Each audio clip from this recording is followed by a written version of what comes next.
నమస్తే ఓహోయ్ కుకింగ్కి స్వాగతం. ఈ వీడియోలో గోధుమ అన్నం ఎలా చేయాలనే చూసుకుందాము. ఇది దాదాపుగా అందరికీ తెలిసిన ఐటమే ఇది. కాకపోతే ఒక్కొక్కళ్ళు ఒక్కొక్క రకంగా కొద్దిగా తేడాలతో చేస్తూ ఉంటారు. నేను ఎలా చేస్తున్నాను అనేది ఈరోజు చేసి చూపిస్తాను. ఇది వైట్ రైస్కి సబ్స్టిట్యూట్గా అది వాడుకోకుండా అప్పుడప్పుడు ఈ గోధుమ అన్నం చేసుకుని తినడం వల్ల చాలా ఆరోగ్యానికి ఆరోగ్యం, రుచికి రుచి ఉంటుంది. కొద్దిగా మనకి కూడా ఏదన్నా వేరేగా తిన్నట్టు అనిపిస్తుంది. నేను ఈరోజు దీన్ని కొత్తిమీర టొమాటో చట్నీ, పొడి వేసుకున్న వంకాయ కూరతో, అంతేకాకుండా నిమ్మకాయ టొమాటో వేసిన చారుతో వడ్డించాను.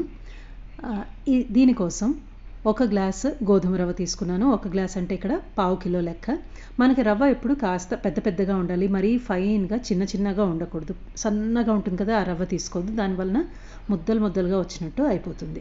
తర్వాత బాండ్లీలో 2 టీ స్పూన్ల నూనె తీసుకున్నాను. దీనికి ఎక్కువ నూనెతో పని ఉండదు.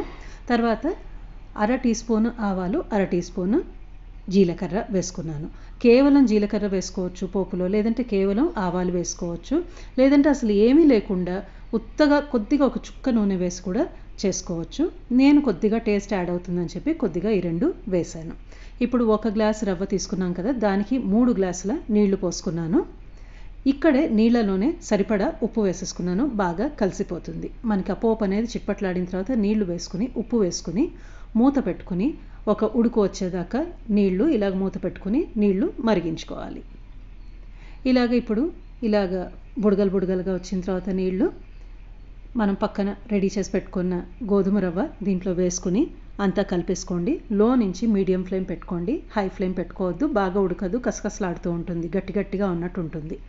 లో నుంచి మీడియం ఫ్లేమ్ పెట్టుకుని మూత పెట్టుకుని ఒక 6-7 నిమిషాల దాకా పడుతుంది. మనకి రవ్వ పెద్దది కాబట్టి కాస్త టైం పడుతుంది. ఒక 7-8 నిమిషాల దాకా పడుతుంది. ఒకసారి అంతా కలుపుకుందాం. 7-8 నిమిషాలు అయిన తర్వాత చూసుకుందాం. పైకి కిందది కలుపుకుంటే ఒకసారి బాగా ఉడుకుతుంది. ఇంకా కాస్త తేమ ఉంది. నేను మళ్ళీ మూత పెట్టుకుని ఒక 2 నిమిషాలు మళ్ళీ ఉడికించుకుంటున్నాను. మళ్ళీ నేను లో నుంచి మీడియం ఫ్లేమే పెట్టుకున్నాను. ఒక 2 నిమిషాలు అయిన తర్వాత, 3 నిమిషాలు అయిన తర్వాత తీసి చూపిస్తున్నాను. చూడండి, బాగా పొడిగా వచ్చేసింది. అంతా నీళ్ళంతా పీల్చేసుకుంది. మనకి ఈ స్టేజ్ దాకా వస్తే సరిపోతుంది. చాలా సులభంగా చేసుకోవచ్చు కదా.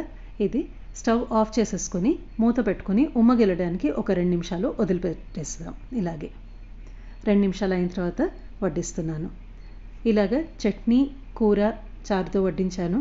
అసలు ఏం లేకుండా అలాగే తినేసేయచ్చు వేడిగా, చాలా బాగుంటుంది. లేదంటే ఏమన్నా ఊరగాయ, కాస్త పెరుగు పక్కన పెట్టుకుని కూడా తినచ్చు.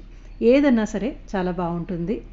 ఫైబర్ కంటెంట్ చాలా ఎక్కువగా ఉంటుంది ఈ గోధుమ రవ్వలో. అందుకని కొద్దిగా చిన్న పోర్షన్ తిన్నా కూడా మనకి ఫిల్లింగ్గా అనిపిస్తుంది, పొట్ట నిండుగా అనిపిస్తుంది. ఆ రకంగా డైట్ కాన్షియస్ పీపుల్ ఎవరైనా ఉంటే వాళ్ళకు కూడా ఇది ఉపయోగపడుతుంది. ఒకసారి చేసి చూసుకుని మీ అభిప్రాయం తెలపగలరు. ధన్యవాదాలు.